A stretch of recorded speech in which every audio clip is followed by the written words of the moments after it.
আজকে আমরা আলোচনা করব ক্লাস 9 চতুর্থ অধ্যায় শিল্প বিপ্লবের 4 নম্বর ভাগ নিয়ে। একে একে আমরা তিনটা ভাগ কিন্তু আলোচনা করেছি। আমরা দেখেছি বিপ্লব শব্দের অর্থ কি, শিল্প বিপ্লব শব্দের অর্থ কি, শিল্প বিপ্লব প্রথম কোথায় হলো, কেন হলো, এটা আমরা দেখেছি। পাশাপাশি অন্য জায়গায় কেন হলো না সেটা নিয়েও আমরা আলোচনা করেছি। পরপর তিনটা ভাগে আলোচনাগুলো করা আছে। আজকে আমরা আলোচনা করব শিল্প বিপ্লবের একটা গুরুত্বপূর্ণ পার্ট, সেটা হচ্ছে সমাজতান্ত্রিক মতবাদ এবং শ্রমিক আন্দোলন নিয়ে। তো আজকে আমরা দেখব যে এই যে আন্দোলনগুলো, এই আন্দোলনের প্রেক্ষাপটটা ঠিক কোন সময়। এই সময়কালটা হচ্ছে 1815 থেকে 1838। প্রথমেই আমরা দেখব 1815 সালে কিন্তু এই যে শ্রমিক শ্রেণী এই যে শব্দটা, এটা কিন্তু প্রথম ব্যবহার হচ্ছে 1815 সালে। এবার কি হচ্ছে, কমিশন আইন, যেটা ইংল্যান্ডে ছিল। ইংল্যান্ডে কি ছিল? ইংল্যান্ডে কিন্তু শ্রমিক ইউনিয়ন গঠন নিষিদ্ধ ছিল। কমিশন আইনটা কি, ইংল্যান্ডে কিন্তু শ্রমিক ইউনিয়ন গঠন নিষিদ্ধ ছিল।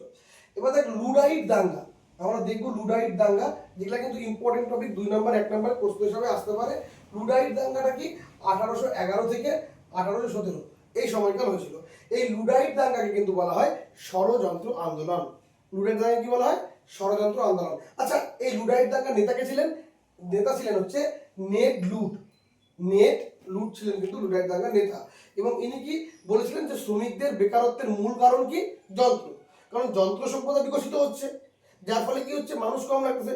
যন্ত্র মানুষের তুলনায় দ্রুত কাজ করতেছে, যেটা মানুষ করতে পারছে না। তারপরে কি হচ্ছে, শ্রমিক ছাড়াই হচ্ছে। তাই ইনি বলছেন যে শ্রমিকদের বেকারত্বের কারণ ছিল যন্ত্র। ফ্যাক্টরি আইন কবে হচ্ছে? 1833-এ হচ্ছে। 1815-তে শ্রমিক শ্রেণী শব্দটা প্রথম ব্যবহার হচ্ছে। 1811 থেকে 17-তে লুডাইট দাঙ্গা হচ্ছে, নেতা নেড লুট, যিনি বলছেন শ্রমিকদের বেকারত্বের কারণ ছিল যন্ত্র। আর ফ্যাক্টরি আইন কবে হচ্ছে? 1833 সালে। ব্রিটেনে প্রথম ফ্যাক্টরি আইন পাস হয়। কোথায় হয়েছিল? ব্রিটেনে কিন্তু ফার্স্ট টাইম প্রথম ফ্যাক্টরি আইন পাস হচ্ছে। চার্টিস্ট আন্দোলন, যেটা কবে হচ্ছে? 1838-এ। চার্টিস্ট আন্দোলন কবে হচ্ছে? 1838-এ। এটা কি একটা শ্রমিক আন্দোলন, যার নেতা ছিলেন ব্রায়েন। তাহলে এখানে আমরা দুজন নেতার নাম পাচ্ছি, একটা নেড লুট, যিনি লুডাইট দাঙ্গা করেছিলেন, মানে নেতৃত্ব দিয়েছিলেন, আর একটা ব্রায়েন, যিনি চার্টিস্ট আন্দোলনের নেতা ছিলেন। এটুকু আমরা কিন্তু কনফার্ম হয়ে গেল। এরপরে আমরা দেখব কি সমাজতন্ত্রের ধারণা বা প্রবক্তাগণ যারা রয়েছে। প্রশ্ন উঠবে সমাজতন্ত্রটা কি? এটা আমরা প্রথমবার শুনতেছি। অর্থাৎ কি, এটি সাম্য, সমান অধিকার এবং ব্যক্তিগত মালিকানা বিলোপের কথা বলে। সাম্য মানে কি? সমানতা। এটা সমান অধিকারের কথা বলছে এবং ব্যক্তিগত মালিকানা বিলোপের কথা বলছে। প্রথমেই আমরা যে ব্যক্তিটার নাম জানবো সেটা হচ্ছে রবার্ট আর্নেস্ট। পরীক্ষায় কিন্তু প্রশ্ন আসে রবার্ট আর্নেস্ট। ইনি কিন্তু ইউরোপীয় সমাজতন্ত্রের জনক এবং তিনিই প্রথম কিন্তু সমাজতন্ত্র শব্দটাকে ব্যবহার করেছিলেন। তাহলে ফার্স্ট সমাজতন্ত্র শব্দটাকে কে ব্যবহার করেছিলেন? Robert Ernest. এবং ইনি কে? ইউরোপীয় সমাজতন্ত্রের জনক। 1 নাম্বার, এটা ধরে নাও। 2 নাম্বার কি দার্শনিক গ্রন্থের নাম জানো? রিপাবলিক গ্রন্থের লেখক ছিলেন প্লেটো এবং ইউটোপিয় গ্রন্থের লেখক ছিলেন টমাস মোর।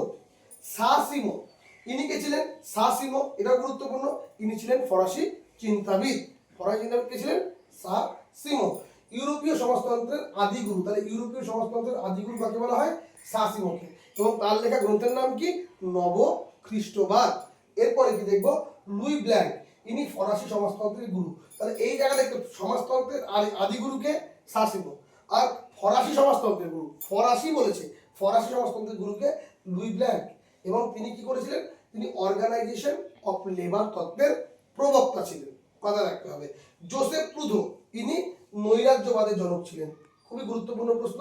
এবং চার্লস ফুরিয়ে ফরাসি চিন্তাবিদ ছিলেন। তাহলে আমরা এখানে কিন্তু যেটা দেখতে পাচ্ছি যে ফরাসি সমাজতন্ত্রের গুরু ছিলেন লুই ব্ল্যাঙ্ক এবং চার্লস ফুরিয়ে, ইনি কিন্তু ফরাসি চিন্তাবিদ ছিলেন, যিনি সমবায় ভিত্তিক কিন্তু সমাজ গঠনের কথা বলেছিলেন।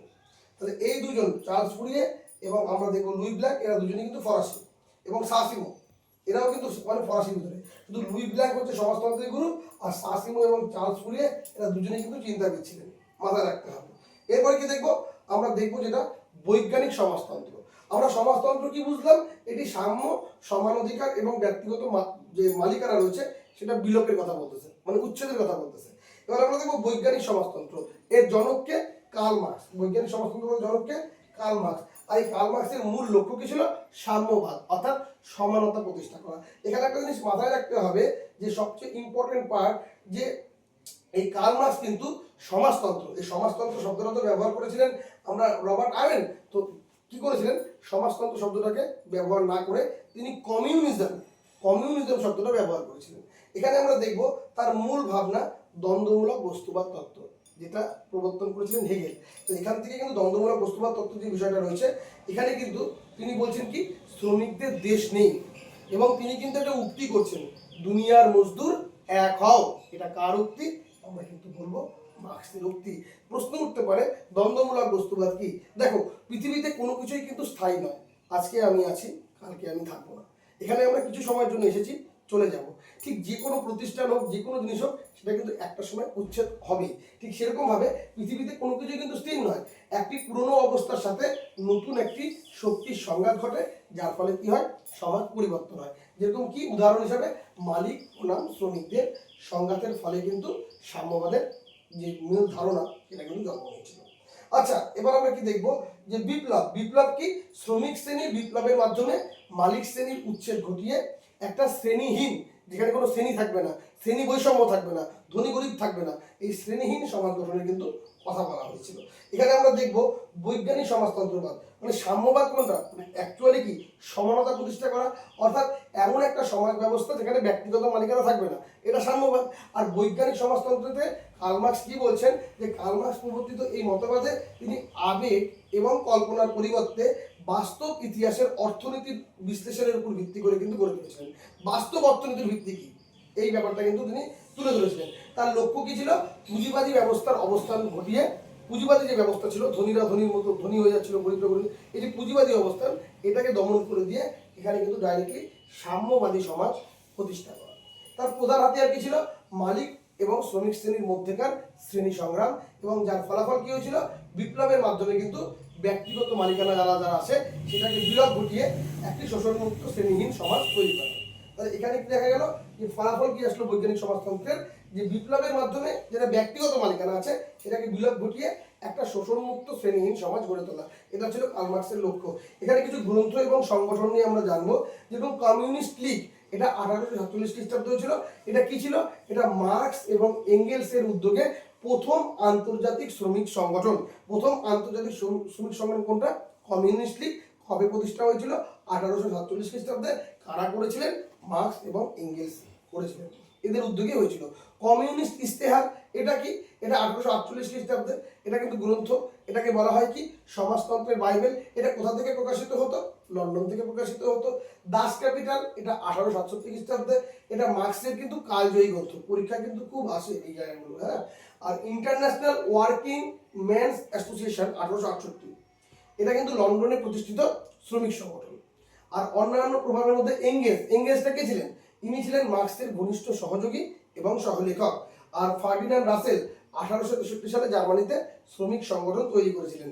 আর বিসমার্ক, এ কিন্তু স্টেট সোশ্যালিজমের প্রবক্তা এবং রিয়াল পলিটিক, মানে বাস্তব রাজনীতিতে বিশ্বাসী। প্রশ্ন আসতে পারে, বাস্তব রাজনীতিতে বিশ্বাসী কি কার্ল মার্কস? না, কে? বিসমার্ক। তো এইটা ছিল আজকের আলোচনা, যেখানে আমরা সমাজতান্ত্রিক মতবাদ এবং শ্রমিক আন্দোলন, যেখানে আমরা দেখলাম যে শ্রমিক আন্দোলন কখন হলো, সমাজতন্ত্রবাদের ধারণাগুলো নিয়ে জানলাম, কয়েকজন বিশিষ্ট ব্যক্তি, রবার্ট আওয়েন, সাসিমো, লুই ব্ল্যাঙ্ক, জোসেফ ফুদো, চার্লস ফুরিয়ের, কার্ল মার্কস, আমরা এঙ্গেলস, এদের সমস্ত কথা পেলাম, বিসমার্কের কথা পেলাম। এখানে আমরা জানলাম সমাজতন্ত্র কি, আমরা জানলাম যে বৈজ্ঞানিক সমাজতন্ত্র কি, আমরা জানলাম সাম্যবাদ কি, আমরা জানলাম দ্বন্দ্বমূলক বস্তুবাদ কি। এগুলা কিন্তু 2 নম্বরে, অনেক সময় অনেক স্কুলে কিন্তু 4 নম্বরে টিকা হিসাবে দিয়ে থাকে।